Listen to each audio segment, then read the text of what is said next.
All set? Yeah. All right. My name is David Poteat, P-O-T-E-A-T. I'm a captain with the Brown County Sheriff's Office. On May 7th of this year, we received a report that led to the arrest, which we're talking about here today. Basically received information regarding potentially inappropriate conduct by an area tennis coach. Investigators of the Sheriff's Office worked diligently to gather information and evidence and to put this together, determine what the allegations were and what the charges would be. Through the course of the investigation, Joshua Ryan Denault, date of birth 4/1884, has been taken into custody and booked into the Brown County Jail. He's being held on charges of capturing an image of nudity and child enticement. He's expected to make a court appearance today at 2 p.m. This is an active and sensitive investigation involving a growing number of young victims. As we continue to collect information and evidence, we ask that anyone that has any information to reach out to the Sheriff's Office and to contact the investigator, which is Sergeant Matthew Wilson. His phone number is 920-448-6192, and he can be reached by email at matthew.wilson@browncountywi.gov. As always, the safety and security of our children in this community is our highest priority. We do believe that there are other victims, so we are asking that they come forward to let us know what their experiences were, and we know that based off evidence that we recovered. So there will be, I expect additional charges down the road based on those, but there's still more investigation to do, so we can't really give out a whole lot of information about the details of that because we don't want to taint statements or things that will come from other witnesses. I think the criminal complaint should be available probably from the clerk of courts, if not now, very shortly, but certainly before court today, I think. Any other questions? You mentioned there is a growing number of victims, so do you already have victims coming forward, saying, with more potential charges eventually coming, but are there already victims coming forward? We have had a couple of you reach out to us already. We haven't taken their statements or accounts yet to know exactly what the details are. And like I said, we expect that there are others. So, I mean, we could be looking maybe 20, something of that nature possibly. But, and this would span probably about a 3-year period. I know the Western Racket put out a statement that he had been employed there, and as soon as this investigation began, were there any other organizations, places where he had contact with minors or young potential victims? I know Western is also connected to Four Seasons, but I don't know, was he coach anywhere else?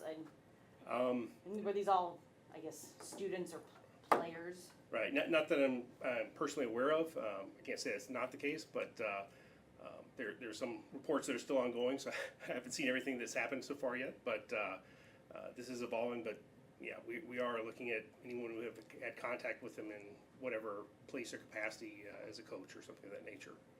Captain, how many things have you taken from him to find evidence of more wrongdoing? What, cell phones, computers, or that kind of stuff? We have taken that type of stuff. I don't know the number of those devices exactly, but we have taken those things and conducted examinations on them, which is kind of what has led us to this point. You said inappropriate conduct, not contact, I think is, so were these just images, or was there inappropriate relationships with any of these victims? I think what we're looking at is contact, or excuse me, is conduct, not contact at this point. That's not to say that there hasn't been. Again, that depends on the statements and the information of things that have happened in the past. Where were these incidents happening? Were they at Racket? Were they in other areas? Were they mostly while he was working for, in his capacity as a coach? I believe they're while in the capacity as a coach. As to where, I'm not sure. I don't know that. That may come from like geotagged information or things of that nature, but I don't have that for you. What's that communication like with Western Racket, or is it just solely with whoever comes out, any of the victims, or are you still like talking with them as well?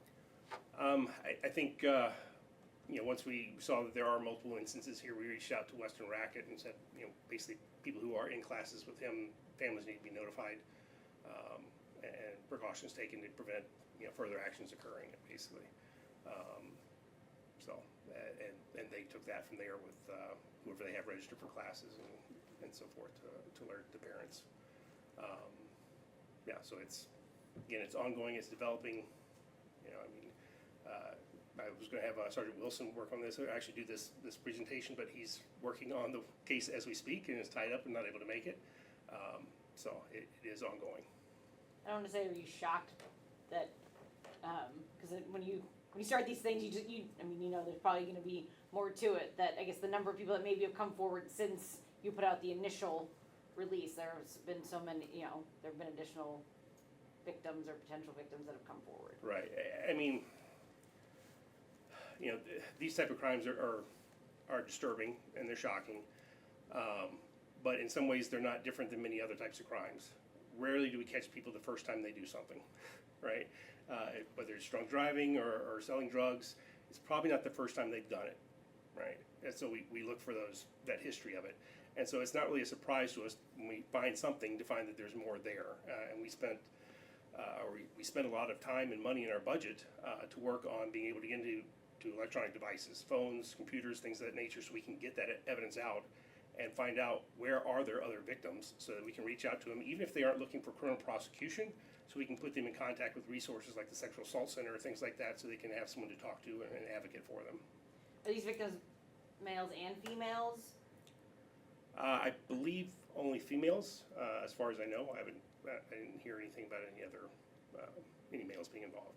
Is there any indication that these photos were shared, or was this, I don't want to say personal, but if it was part of the ICAC investigation, he had shared these images with? I don't know that information for sure at this point. I think we're looking just at possessing this and capturing the images. Are you able to give us a ballpark about how many people have now come forward after that initial release yesterday? I think just a couple additional that I know of. Are you able to share like a broad age range of the victims, or at least kids that he was working with? I don't have that. You kind of mentioned a little bit about the safety of our kids is the most important thing. What is there a message to parents here? Like you said, he's been in that capacity for 3 years. So you're digging deep back to see how far this goes. That's a long time. It is, and it's hard to speak to this case in particular because we're still investigating it. As a general rule, right? Parents need to talk to their kids about safety and all different types of safety, and this should be no different than crossing the street or anything else that you warn your kids about. This needs to be one of those topics. It's about touching in relationships that maybe seem odd, right? Maybe from someone that's very trusted. It could be a family member. It could be a religious figure, a teacher. It could be a police officer. There's no one that's exempt from that. Those are the people that have the status that oftentimes will make it hard for people to come forward and accuse someone of doing something because they fear that they won't be believed. And so we do believe victims when they come forward. We gather that information so we can prove those facts. Does this person have any criminal history that you are aware of? I haven't looked at his criminal history. There's nothing that I heard anyone talking about. Was the initial reporting victim a victim 3 years ago, or was there, when part of the investigation, you were able to uncover that this had been going on for the past 3 years with those potential other victims? Does that make? It was reported. Was it May 7th? So that's the first that we learned of it. I don't know how much prior to that the offense actually occurred. I think it was relatively close in time, but I'm not certain. But so like because 3 years, you said that the past 3 years, that's how long he had worked with kids at Western Racket? As a coach. Or, because you said it may have gone back. Based on the evidence that we have, we believe that there could be victims going back 3 years. But the current victim or the original reporting victim, this hasn't been going on with them for 3 years, but there are other potential victims that this person had just come forward? Is it, I don't know how long it was going on with the first reporting victim. and do you know how long he had been a coach at Western? I do not, So why that 3-year time frame, I guess? based off the evidence that we collected. Are you able to share how the investigation started?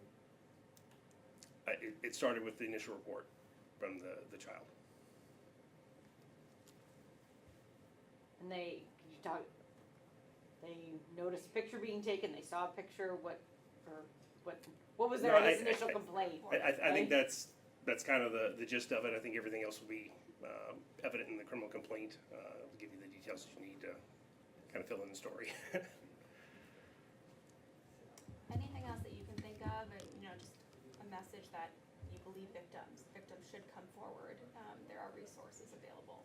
Absolutely, and find someone trusted that you're willing to talk to, whether it's your parents, school resource officer, whoever it may be. Let them know what's happened, what you were concerned about, what felt odd or seemed odd to you. At least have that conversation, right? They can help you think through that. But in this particular case, there's probably something to it, and it's something that I think we would like to know. It helps show that pattern, even if they aren't looking to pursue like formal charges or anything of that nature. Having that information is a good start for us, and it gives the opportunity for us to make sure that there are resources made available to them and their families. Catherine? All right. Thank you. Thank you. Time.